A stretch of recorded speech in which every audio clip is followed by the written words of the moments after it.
and welcome to Not Just Another Woman's Channel, a place where we strive to honor God with our bodies, with our relationships, and with our lifestyle generally. I am your girl, Annie B. Welcome if you're new here, and thank you for joining my tribe. Alright, if you're a returning viewer, you rock. You're the reason why I keep producing content, and I'm not about to stop.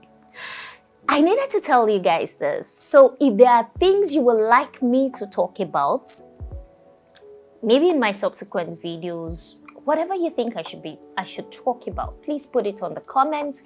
I will do my best to address it. Okay, let's jump right into today's video.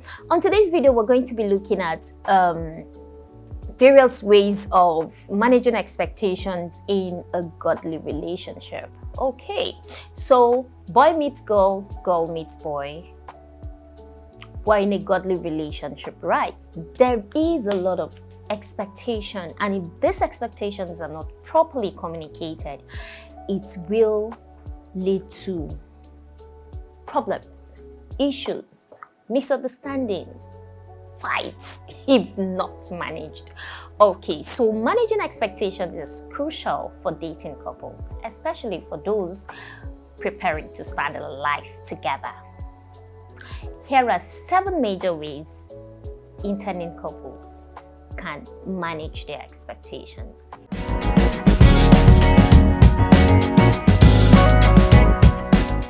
Okay, so the first thing on my list is deep and open communication. So communication is the lifeblood of life itself. Communication is everything. If you look at most of my videos, I like to talk about communication because I really don't know how to understand you if we have not communicated. Okay, so open and honest communication about anything, whether it's your goals, whether it's desires, whether it's life purpose and concerns, can help align your expectations from the beginning of the relationship, from the initial stage, and it will also keep you both on the same page. So communication is more like everything. Compromise is another thing that dating couples need to understand that they can't do without. Okay, so it is one thing that couple must learn and recognize that each partner may have different expectations and be willing to compromise here and there to find common ground, as long as whatever you're compromising to still honors God, because somebody might want you to compromise on different things. What you should ask yourself is, does it honor God? These things you're about to compromise on, as long as it's within your power, as long as it's within your values, as long as the word of God is not against it. Compromise is inevitable in relationships. For you to shift ground, you have to come. This one has to come, shift ground a little. The other person will need to shift ground a little, and you people meet somewhere. That's compromise. Okay? Number 3 thing on my list is financial planning. Financial planning. Discuss finances openly.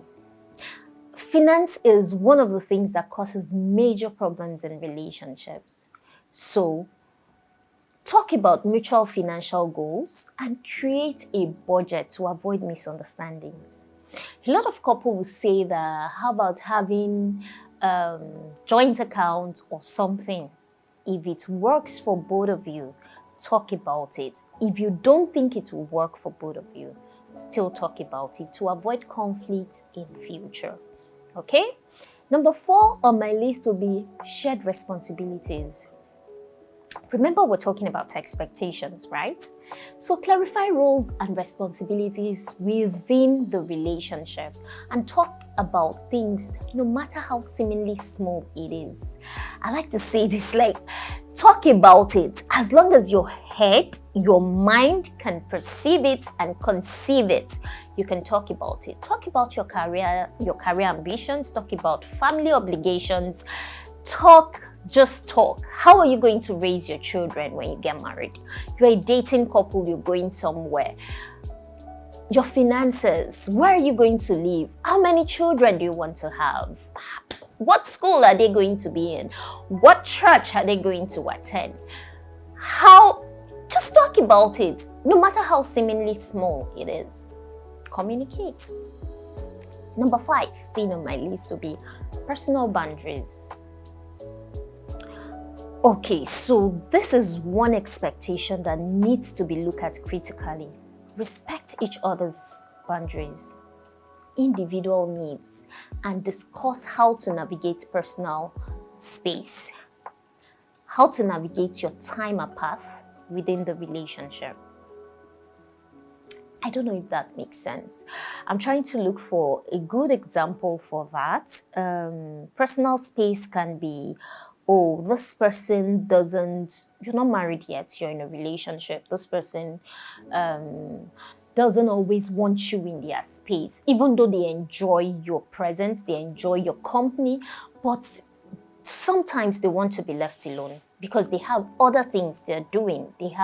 They need time for themselves as well. But you're this clinky type, you're this person that always wants to be with them.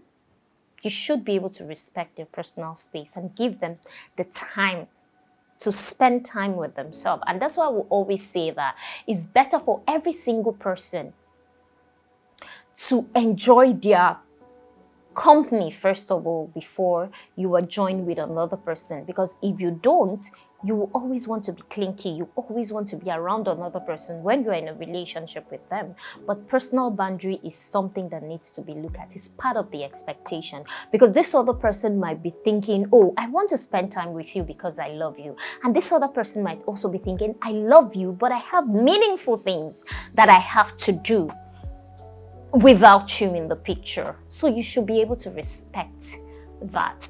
Okay, number 6, flexibility.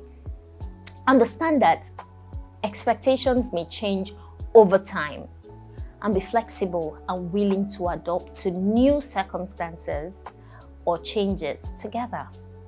Okay, so like today, I am a beans person. I like to eat beans at least once every week. I don't know, maybe my mother did not feed me beans when I was growing, whatever that is. But as a grown, full adult woman, I love to eat beans. And you are in a relationship with somebody who doesn't like to eat beans. Excuse me. Be flexible. Be willing to adjust, because you're in a relationship with this person and you're eventually going to be living with this person. So it's either you're adjusting or you're going to also tell yourself like, oh, if you eventually get married to this person, you will cook beans for yourself and cook something else for this other person. Just be flexible, whatever that means. Number 7, upbringing. So there's a lot of expectation. There's a lot of differences, especially when you're in a relationship with somebody as it concerns your upbringing. I was brought up in a different kind of family. This person was brought up in a different kind of family. There are families who would never fat.